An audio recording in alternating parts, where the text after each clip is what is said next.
Instead of asking if there are such things as synthetic a priori judgments, he asks if there are rules which a priori govern our will and can thus claim to be universal. Instead of the categories, he comes up with a categorical imperative, which is not a part of actual moral experience, but the a priori framework necessary for it. This categorical imperative he expresses as follows: act only in accord with a principle which you would at the same time will to be a universal law. Like the categories, this imperative is purely formal. The categories have no empirical content. The categorical imperative has no moral content. This categorical imperative may appear all very well, but it is wide enough to encompass the contradictory moralities of the sadomasochist as well as the peace and love hippie. It is also strictly rational, and implies that we should regard all human beings as temperamentally identical to ourselves. But our psychology is not strictly rational, and we do not regard others as being temperamentally identical to ourselves, nor do we wish them to be, unless we happen to be a dictator. How can we even apply such an imperative if we don't think like this or behave like this? We may subscribe to certain universal principles, but these don't cover all our moral actions. There are certain less fundamental principles which we would have no wish to apply to the moral actions of all peoples. I may abstain from cannibalism and at the same time wish to see the principle "eating people is wrong" universally applied. But if I abstain from murder, this does not mean that I wish a policeman to abstain from murdering a murderous hostage-taker. It is possible to argue that such strictures do not apply, as the categorical imperative is merely the framework of morality. By our moral actions, we merely imply universal principles. But such retreat into formality renders the categorical imperative itself utterly vacuous. It plainly states that we should behave in such a way that we wish all other people to behave. From Kant's Writings. The following excerpt is from the opening of the Kritik of Pure Reason, where Kant prepares to lay the foundations of his philosophy. As can be seen from the second sentence, Kant begins as he means to go on. Persevere beyond this easily spotted ambush, and you will soon become aware of a quality of mind that nimbly transcends the quagmire of its conveyance. It is beyond a doubt that all our knowledge begins with experience.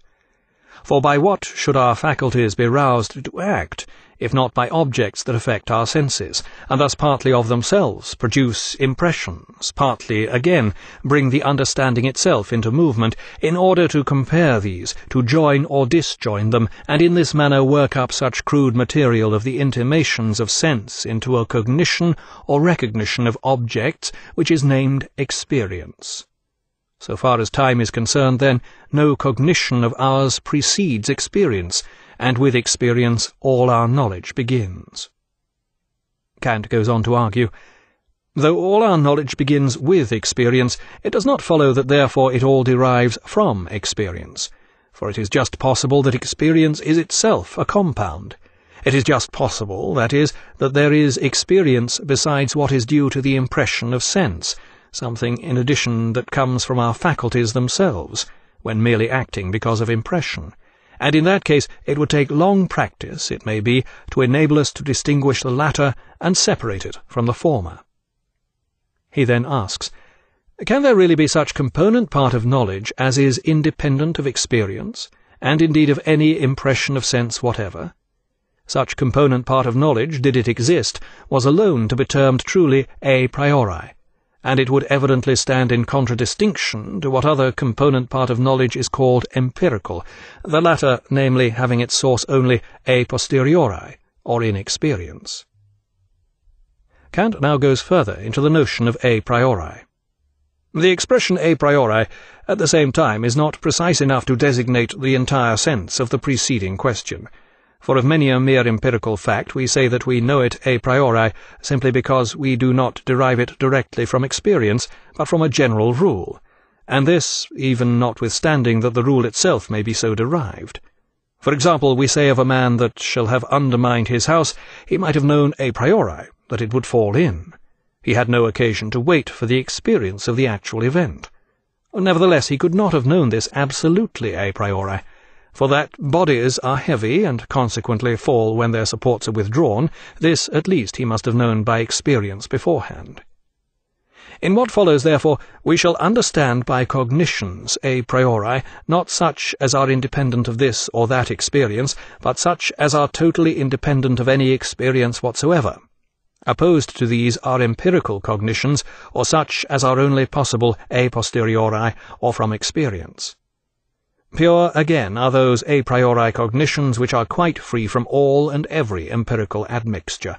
Thus, for example, the proposition that all change has its cause is an a priori proposition, but it is not at the same time purely such, for change is an idea which can only be derived from experience. All the above quotes from Critique of Pure Reason, 2nd edition, 1787, Introduction, Part 1. The argument continues, and the plot thickens. This extremely rare opportunity to accompany one of the finest intellects in history as it proceeds on its original way should not be missed. To aspire to attain such heights easily defeats the entire purpose of the exercise. What is wanted here is a criterion, by means of which we may, with certainty, distinguish what is pure from what is empirical. Now experience informs us that something is so-and-so, but not that it cannot be otherwise.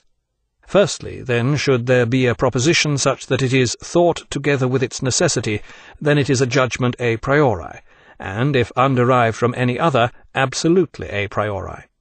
Secondly, experience extends to its judgments never strict or true, but only through induction, assumptive or comparative universality, so that, properly, it can only be said, so far as we are yet aware, there is no exception to this or that rule. Should any judgment then be thought in strict universality, or so, that is, that exceptions are impossible, we may be sure that that judgment is no derivative from experience, but directly a priori. Empirical universality, therefore, is only an arbitrary raising of validity from that which obtains in most cases to that which holds good in all, as in the proposition, for example, that all bodies are heavy. Whereas when strict universality attaches to a judgment, such universality points to a special cognitive source, namely to a faculty of cognition a priori. Necessity and strict universality, therefore, are sure criteria of a priori cognition and inseparably found together. In practice, however, as it is easier now to apply the one and now the other, it will be advisable to avail ourselves, as occasion may suggest, of either criterion separately, for, even separately, either of them is quite infallible. He continues with a bravura display of German metaphysical argument.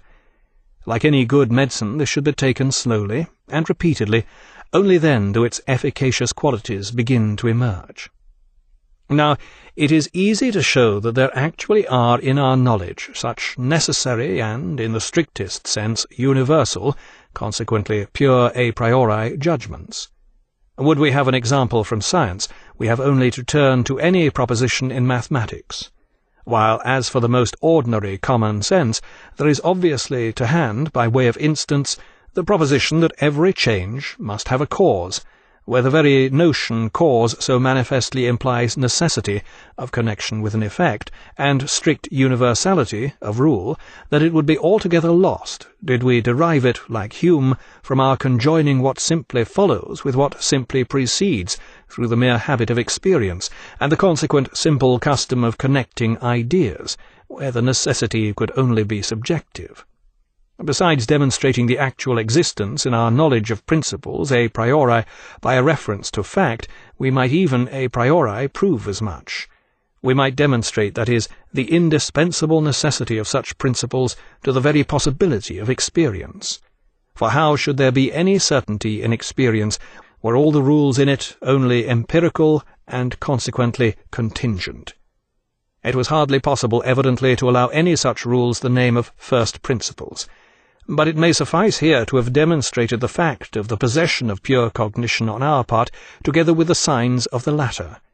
Nay, not merely judgments, but even certain ideas may claim for themselves an a priori origin.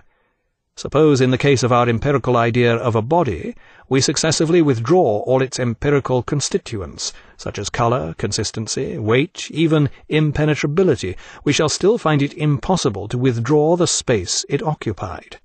This space will still remain when the body itself has disappeared. In like manner, if, in regard to our empirical idea of an object